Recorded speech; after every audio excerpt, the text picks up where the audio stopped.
Bismillahirrahmanirrahim. Assalamualaikum warahmatullahi wabarakatuh. Waalaikumsalam warahmatullahi wabarakatuh. Para santri sekalian, alhamdulillah pada pagi hari ini kita bisa kembali untuk memurojaah pelajaran kita di Ilmul Kalam.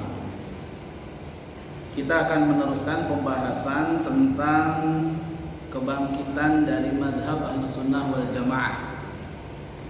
Namun sebelumnya, karena pembahasan tentang madhab Ahlussunnah wal Jamaah ini tidak banyak yang paham, yang diketahui, maka Ustadz akan merujuk kepada salah satu buku yang ini bukunya cukup cukup tebal ya. Ini ada kitab namanya Nas'atul Firaq wa Tafarruqiha. Ini kebetulan penulisnya guru Ustaz sendiri, namanya Profesor Dr. Kamaluddin Marjuni. Beliau seorang profesor di bidang ilmu kalam dan bukunya sudah banyak diterbitkan di Darul Kutub Al-Ilmiyah, salah satu penerbit internasional. Para santri sekalian, ketika berbicara Ahlussunnah wal Jamaah, maka ada dua imam yang perlu kita ketahui, atau ada dua aliran yang perlu sangat kita ketahui. Yang pertama adalah aliran Al-Asy'ariyah ya, atau Imam Al-Asy'ari. Nah, yang kedua Al-Maturidi atau Imam Al-Maturidi. Siapa di antara teman-teman yang sudah mengkaji tentang madhab Al-Asy'ariyah? Ada? Yang sudah pernah membaca atau sudah pernah mendengar, atau mungkin di pelajaran ilmu kalam sebelumnya? Ada? Belum? Apa perlu kita ulangi? Ya. Oke, kalau gitu kita akan ulangi terlebih dahulu ya, supaya lebih mendalam terkait sebelum kita berbicara tentang kebangkitan dari Ahlussunnah wal Jamaah ya. Yang pertama terkait Imam Al-Asy'ari atau Firqah Al-Asy'ariyah ya, bahwa madhab pemikiran Imam Asy'ari atau Asy'ariyah ini dinisbatkan kepada Imam Al-Asy'ari. Jadi biasanya ajaran, ideologi atau aliran-aliran itu dinisbatkan kepada tokoh yang ada di kelompok tersebut. Ya, misalnya kita mengenal di Indonesia ada Gus Durian, pernah dengar? Gus Durian itu pengikut atau pencinta Gus Dur, disebut Gus Durian dan sebagainya. Nah, madhab Asy'ari dinisbatkan kepada Abi Hasan Al-Asy'ari ya, yang mana beliau ini mengalami sebuah metamorfosa atau mengalami sebuah perjalanan intelektual yang sebelumnya beliau ini seorang yang mengikuti madhab Mu'tazilah. Jadi ketika berbicara Ahlus Sunnah, acap kali bersanding dengan Mu'tazilah. Kenapa? Karena Imam Al-Asy'ari ya, di dalam tarikhnya, di dalam tarikh yang ditulis oleh Ibnu Khalkan misalnya, kitab Wafayatul Ahyan, itu disebutkan bahwa Imam Al-Asy'ari ini punya ayah tiri yang bernama Imam Ali Al-Jubai, dan dia seorang tokoh Mu'tazilah. Jadi beliau dibesarkan hampir 15 tahun dalam akidah Mu'tazilah ya. Nah, tetapi setelah sekian belas tahun belajar Mu'tazilah, ada beberapa permasalahan yang menyebabkan beliau keluar dan mendirikan mazhab pemikiran akidah sendiri, yaitu Al-Asy'ariyah ini. Kira-kira apa penyebabnya? Nah, penyebabnya apa? Ada yang paham? Nah, yang pertama, ada yang menyebutkan bahwa Imam Al-Asy'ari keluar dari Mu'tazilah itu karena permasalahan tentang al-khilafi asma'illah. Al-khilafi asma'illah. Jadi permasalahan yang pertamanya itu kaitannya dengan nama Allah.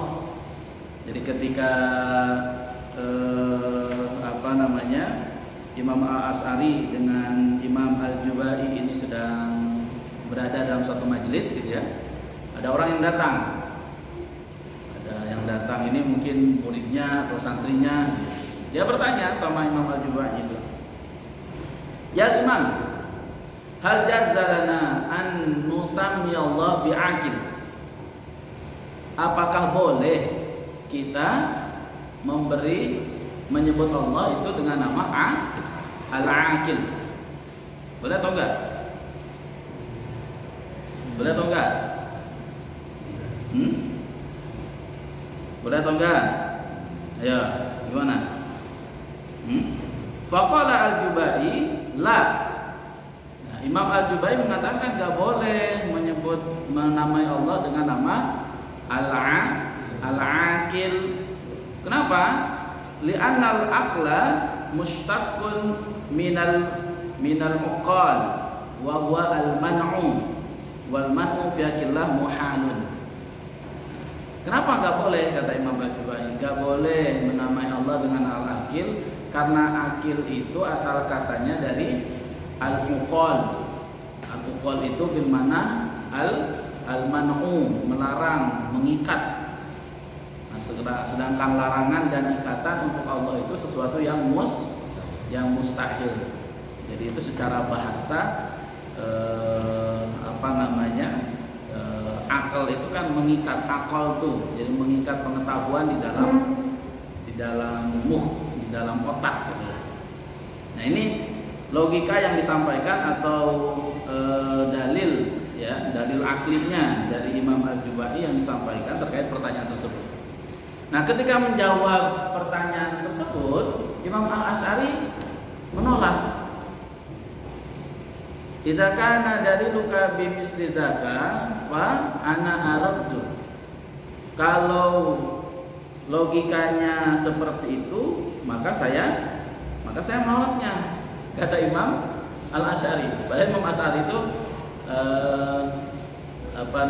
anak tirinya dari Imam Al-Jubai dan juga santrinya, muridnya. Nah, kenapa? Apa alasannya? Fa'taradu Abu Hasan ala jawabi Abi Ali Al-Jubai qailan, "Law kana qiyasuka al-madhkur sahihan, lam tana'a itlaqa ismil hakim 'ala Allah." Kalau kamu menggunakan logika yang tadi, maka menyebut Allah dengan Al-Hakim itu juga tidak boleh. Kenapa? Apa alasannya? Nah, ini alasannya karena kaitannya dengan bahasa tadi. Li'annal hakim mustaqqun min hakamatil lijam wa hiya hadidatun tamna'u ad-dabbah minal khuruj. Karena hakim ini asal katanya dari apa? Dari hakama. Ya, hakamatil jam, jadi mengikat, yang menyebabkan seekor kuda atau sesuatu yang tidak bisa keluar, ya, sesuatu yang tidak bisa keluar karena sudah terikat, ya. Nah, kemudian apa yang terjadi setelah itu? Maka terjadilah perdebatan, ya, sampai akhirnya Imam Ali Al-Jubai bertanya, nah, kalau gitu gimana? Kalau memang Al-Aqil nggak boleh dengan dalil seperti itu, terus Al-Hakim kenapa boleh? Menyebut nama Allah dengan Al-Hakim kenapa boleh? Kalau menyebut nama Al-Aqil tidak boleh karena logikanya logika kebahasaan, ya. Terus bagaimana dengan Al-Hakim? Boleh apa tidak? Maka Imam Hasan Imam Al-Asy'ari mengatakan, fa'atlaqtu hakiman li'anna syar'a atlaqahu. Aku memberikan nama atau menamai Allah dengan Al-Hakim ini karena telah ditetapkan oleh syariat. Telah ditetapkan oleh syariat. Misalnya apa? Di dalam Al-Quran disebutkan apa? Wallahu hakimun alim, wallahu hakimun khabir, wallahu dan sebagainya. Maka yang kita sebut dengan Asmaul Husna, ada nama-nama yang terpuji yang Allah sendiri menyematkan hal itu di dalam syariatnya, ya. Wa hakadha sara bainahuma jadal hatta infasala al-Asy'ari anhu. Nah, dari permasalahan ini terjadilah percekcokan. Dalam artian percekcokan di sini ini tentang bagaimana dalil yang sesuai dalam menetapkan asma Allah. Ya. Apakah asma Allah itu ditetapkan dengan mengedepankan akal atau ditetapkan dengan mengedepankan syarat? Ini yang pertama yang menyebabkan terjadinya Imam Hasan Al-Asy'ari ini keluar dari madhab Al-Mu'tazilah. Nah, kemudian yang kedua, ketika ada pertanyaan berkenaan tentang 3 orang, ada pertanyaan, kembali nih ada pertanyaan. Jadi ada pertanyaan, jawabannya gimana? Dan pertanyaan ini hubungannya dengan keyakinan, dengan akidah. Waqa'a khilafun akhar haula asya'i sarasin. Sa'ala bil Imam Al-Asy'ari ustadahu Abu Ali Al-Jubai, ma qauluka fi salasatin mu'minun wa kafirun wa sobiyun. Apa yang akan terjadi nanti di hari kiamat, ya, tentang 3 orang di hari kiamat, di hari akhir, di akhirat nanti, tentang 3 orang. Siapa itu? Coba. Mu'minun, terus kafirun, terus sobiyun. Nah, fahimtum hadis sarasa? Mu'minun fahimtum? Mu'minun, cuma kafirun, cuma sobiyun. Fa'ajaba al-Jubai, al-mu'minu min ahli darajat.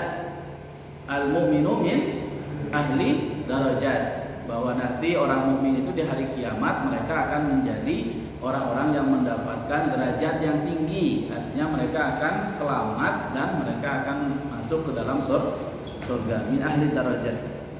Wal kafiru min ahlil halakat, dan orang kafir adalah orang-orang yang celaka. Ya, jazaul mu'min ridallah wal jannah wa jazaul kafir sukhtullah wan nar. Was-sabiyyu min ahli najat.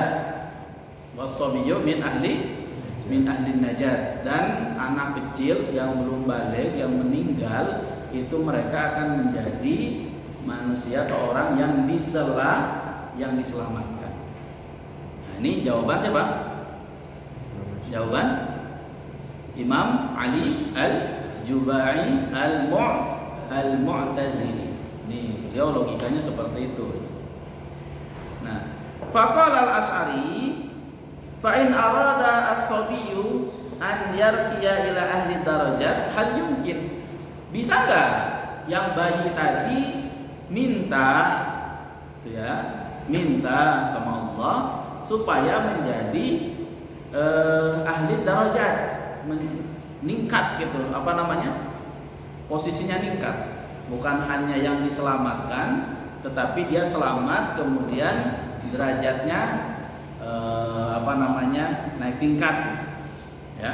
Kan tadi tingkatannya ada berapa itu? Ada 3, ahlul darajat, ahlul halakat, sama ahlun najat. Faqala al-Jubai, la, tidak bisa dong. Masa Allah dinego gitu kan? Bayi yang tadi diselamatkan dinego supaya dia naik, nggak bisa kata Imam Al-Jubai itu nggak bisa. Nah, apa ininya alasannya? Innal mu'mina qad nala hadhihi darajat bi ta'ah. Karena orang mukmin itu mendapatkan derajat tingginya karena ketaatan. Kenapa? Ketaatan. Sedangkan asobi taat atau enggak? Asobi taat atau enggak? Lam ya'rif at-ta'ah wa lam ya'rif al-mana'. Namanya anak kecil itu kan belum tahu apa itu ketaatan, apa itu bentuk pembangkangan, ya.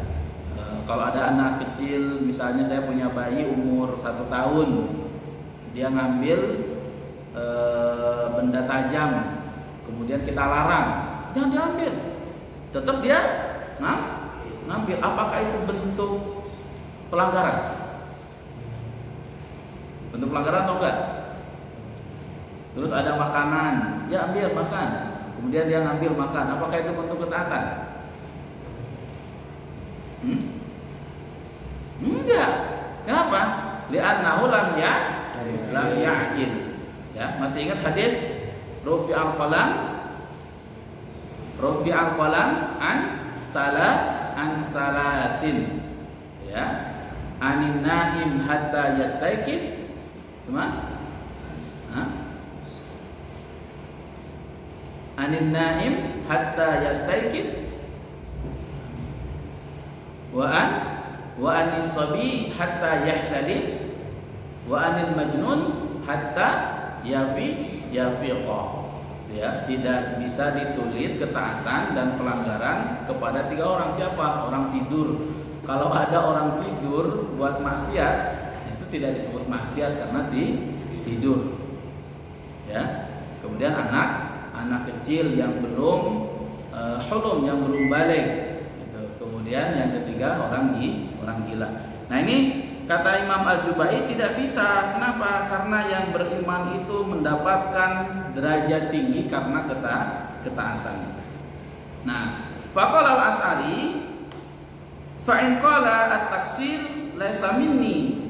Nah, gimana kalau bayi itu bilang, kan sebenarnya saya tidak mau mati ketika masih bayi. Gimana? Ayo, gimana? Kalau bayinya bilang, bayinya ngejawab, kan saya gak mau mati ketika masih bayi. Saya maunya meninggal dunia ya sudah gede, sudah balik, sudah jadi santri, sudah jadi ustaz, sudah menikah, ya, gitu ya. Mau menikah? Nah, iya, kalau menikah keimanannya, keislamannya menjadi 100%. Kalau belum nikah masih 1/3. Nah, gimana kalau bayinya bilang seperti itu, bagaimana? Nah, faqala al-Jubai, ya, faqala al-Jubai, yaqulullah, maka Allah akan mengatakan, kuntu a'lamu annaka law baqaita la'asaita wala wa'aqibta, ya, fara'aitu maslahataka bla bla bla. Nah, Imam Al-Jubai dengan logikanya mengatakan, maka Allah akan berkata sama bayi itu, aku sudah tahu apa yang akan terjadi kalau kamu menjadi besar. Kalau kamu besar, ya, kamu nanti maksiat, akhirnya dapat hukuman. Makanya kamu saya wafatkan atau Allah wafatkan dalam masa kecil. Ini logikanya Imam Al-Jubai. Nah, dilanjutkan lagi sama Imam Asy'ari. Faqala al-Asy'ari, falau qala al-kafir. Nah, gimana kalau yang kafir? Kan tadi masih ngomongin yang mukmin sama yang sobi. Ada lagi yang ketiga siapa? Al-kafir. Gimana kalau yang kafir ngomong, ya Rabb, alim tahalahu kama alim tahali. Ya Allah, Engkau tahu kalau bayi itu nanti jadi gede, dia akan bermaksiat, akan dapat hukuman. Engkau wafatkan dia. Pastinya engkau juga tahu apa yang akan terjadi kepadaku. Kata orang kafir itu, kalau Allah tahu bahwa bayi itu akan membesar, kemudian berbuat maksiat, kemudian dapat siksaan, pastinya Allah juga tahu apa yang akan terjadi kepada orang kafir itu. Walima, ya, walima lam mada lam tumituni saghiran. Nah, kenapa engkau tidak mewafatkan aku ketika masih kecil? Nah, gimana jawabannya? Ya, nah itu. Afdil, gimana jawabannya? Coba. Nah, fan qata'a al-jubai, seketika itu al-jubai itu terdiam. Nah, teman-teman sekalian, dari dua permasalahan antara pertanyaan dan jawaban, ya, ini ditulis dalam kitab Tabaqatus Syafi'iyah Imam As-Subki, kemudian ditulis juga oleh Dr. Ahmad Amin di kitab Zuhrul Islam. Jadi dari dua perdebatan ini akhirnya Imam Al-Asy'ari, ya, melihat bahwa akidah Mu'tazilah ini banyak sekali permasalahan. Terutama permasalahannya itu ketika mereka mengedepankan akal daripada syariat. Taqdimul aql alan naql. Ya. Jadi masalah nama menggunakan dalil akli, masalah tentang al-mu'min, al-kafir, as-sobi ketika dia masuk surga, neraka dan lain sebagainya, itu menggunakan dalil akli. Nah, bagaimana dengan Ahlus Sunnah? Bagaimana dengan Ahlus Sunnah? Bagaimana dengan Imam Al-Asy'ari sendiri? Bagaimana? Dalam akidah Ahlus Sunnah, surga dan neraka itu, ya, termasuk hak prerogatif Allah. Apa? Hak prerogatif Allah. Ya. Masalah surga dan neraka tidak bisa ditentukan atau diperdebatkan dengan permasalahan-permasalahan yang terjadi di dunia, dengan kejahatan-kejahatan atau kebaikan-kebaikan. Kejahatan dan kebaikan itu wasilatun min wasail, hanya sebagai sarana. Tetapi pada akhirnya semuanya itu kembali kepada ridho dan kehendak dari Allah Subhanahu wa Ta'ala. Itu yang pertama. Nah, ini jadi permasalahan ini menyebabkan Imam Al-Asy'ari yang sudah 15 tahun mengikuti madhab Mu'tazilah keluar, ya. Nah, dalam beberapa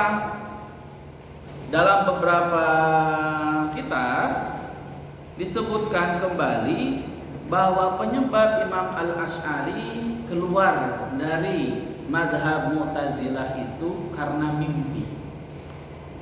Kenapa? Mimpi. Pertanyaannya, mimpinya mimpi apa? Nah, mimpinya mimpi orang biasa atau mimpi para ulama? Atau mimpinya mimpi dengan siapa?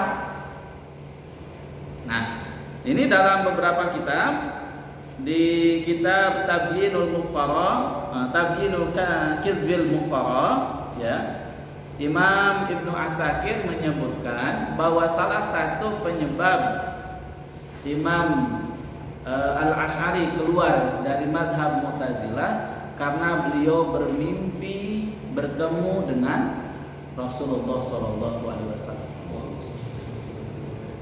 Nah, ini saya membaca beberapa kitab, banyak ulama-ulama itu yang menulis kitab karena ketemu dengan Rasulullah. Misalnya Imam Al-Ghazali ketika menulis kitab Ihya, bermimpi ketemu Rasulullah. Kemudian lagi ada kitab Nuruz Zalam fi Sarhi Aqidatul Awam, kitab Aqidatul Awam yang sifat 20. Itu menulisnya itu ketika bermimpi dengan Rasulullah. Ya. Jadi Aqidatul Awam itu berupa ditulis dalam bentuk bait, ya, bait-bait gitu. Bait itu kayak puisi gitu kan. Nah, itu berapa matanya itu kira-kira berapa halaman.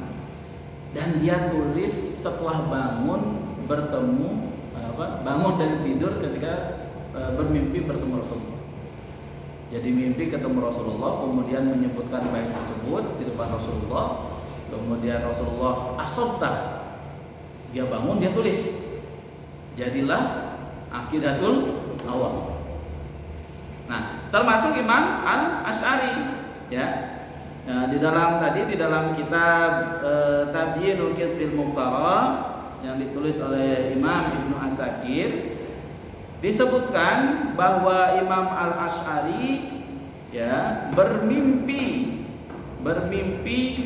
bertemu dengan Rasulullah SAW.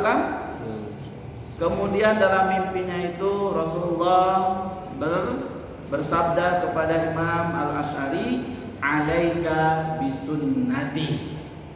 Alaika bisunnati. Kamu harus memegang sunnahku. Nah, ini dari mimpi inilah, ya, muncul istilah ahlu sunnah wal jamaah. Sebelumnya ada beberapa hadis yang menyebutkan alaika bisunnati wa sunnati khulafair rasyidin, harus berpegang teguh dan lain sebagainya. Ada hadis-hadis yang menyebutkan. Tetapi sebelum itu istilah Ahlussunnah belum terlalu familiar, belum terlalu banyak. Kemudian dikenalkan istilah tersebut, dan juga bagaimana konsepsi akidah dari Ahlussunnah wal Jamaah tersebut. Gitu. Nah, sampai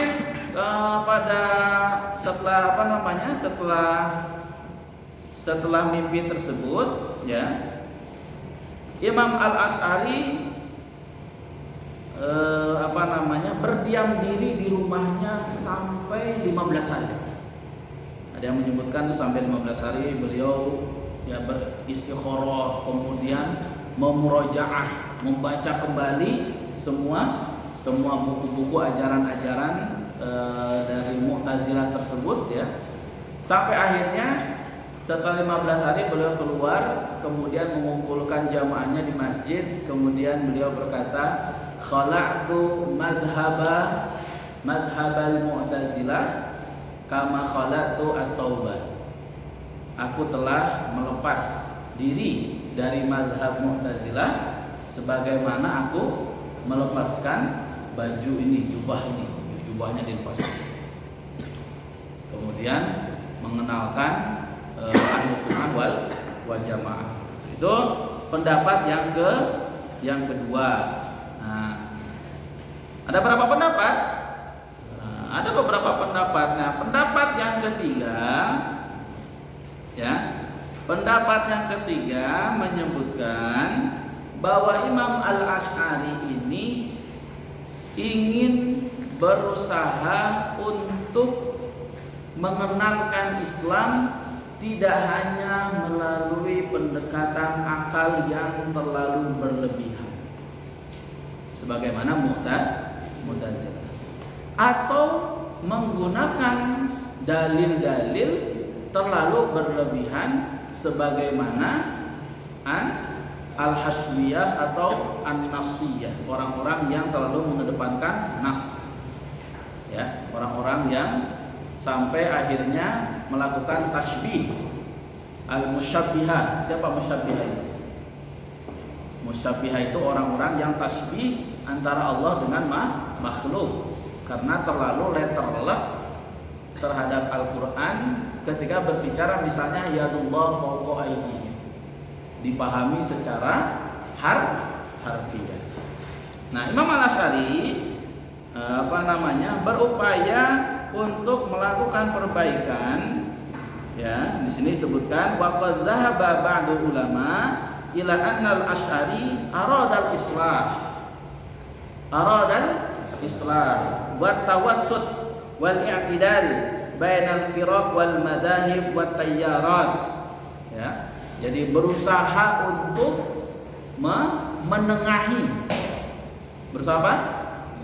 Menengahi. Ya. Zalika annahu fil katsir min ara'ihi yatawassatu bainal aqli wan naqli. Ya. Jadi berbicara Imam Al-Asy'ari, berbicara Asy'ariyah, berbicara Ahlus Sunnah wal Jamaah, itu kita berbicara tentang metode bagaimana kita berdalil.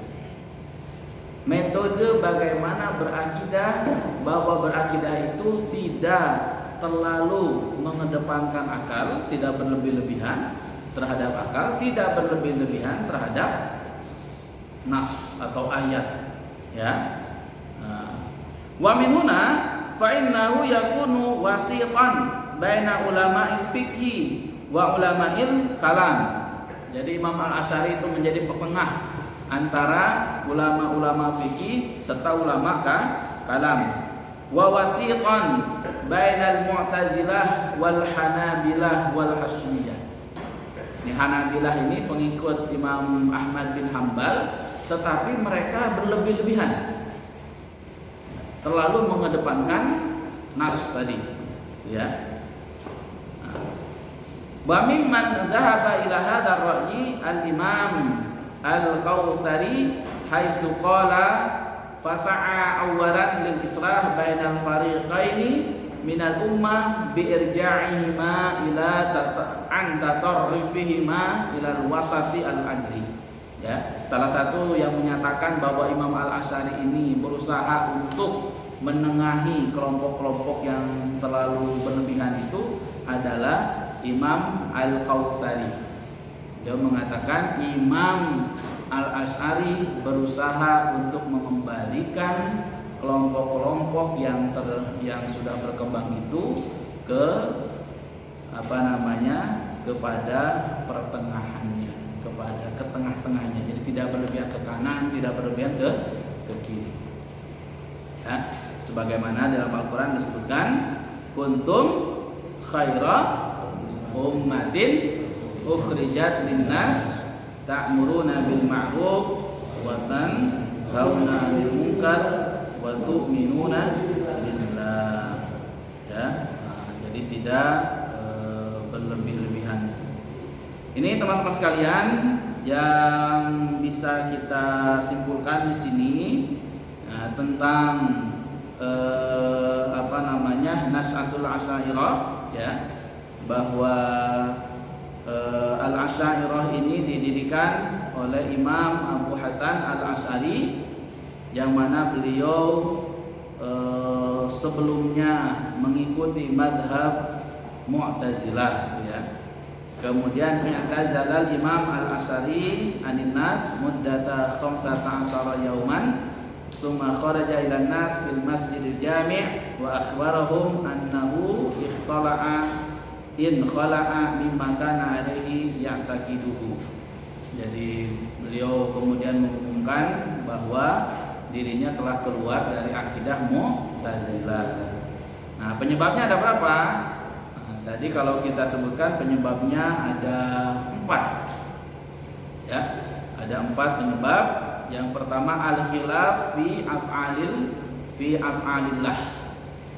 Perbedaan pendapat antara Al-Jubai dan Asy'ari tentang af'alullah, tentang iradahnya Allah, ya, tentang perbuatannya Allah. Ya, baina Abi Ali Al-Jubai wal Imam Abi Hasan Al-Asy'ari haulal mukmin wal kafir was sobi. Jadi ditanya gitu kan sama Imam Al-Asy'ari. Kemudian penyebab yang kedua al-khilaf fi asma'illah. Ya, perbedaan pendapat tentang nama Allah. Yang mana Mu'tazilah permasalahannya tentang jawaban hal yajuzu an yusammallah aqilan. Jawaban Imam Al-Jubai mengedepankan akal, jawaban Imam Al-Asy'ari mengedepankan syarak atau mengedepankan akal. Ya. Kemudian yang ketiga, karena Imam Asy'ari bermimpi ketemu Rasulullah Shallallahu Alaihi Wasallam dan Rasulullah berwasiat kepada Imam Al-Asy'ari supaya berpegang kepada sunnah. Alaika bisunnati. Ya. Nah, kemudian yang keempat, ini yang lebih dipercaya sebagai al-arjah oleh para ulama, ya, bahwa Imam Al-Asy'ari arada an yatawassata bainal firaq wal madahib. Imam Al-Asy'ari ingin menengahi pertikaian antar kelompok. Ya. Ada kelompok yang terlalu dominan kepada akal, ada kelompok yang terlalu dominan kepada nakal. Misalnya di sini yakunu wasitan bainal fuqaha wal mutakallimin, wasitan bainal mu'tazilah wal hanabilah wal haswiyah wa ghairu dzalika. Ini teman-teman, ya para santri sekalian, beberapa informasi yang perlu kita pahami terkait firqah al-Asy'ariyah.